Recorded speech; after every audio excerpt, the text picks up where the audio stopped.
Kishi yaxshi ko'rgan kishisi bilan qiyomat kuni birga bo'ladi.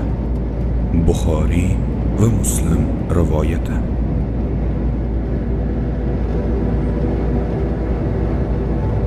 Agar Alloh huzurida dunyoning pashsha qanotichalik qadri bo'lganida edi, kofirlarga bir ho'plam suvni ham bermas edi.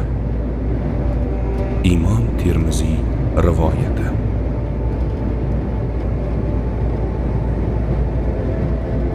Haq bo'la turib janjalni tark etgan kishiga jannat yonidagi bir uyga kafilman.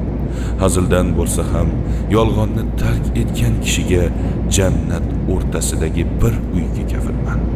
Chiroyli xulqli kishiga jannatning eng yuqorisidagi bir uyga kafilman. Abu Dovud rivoyat.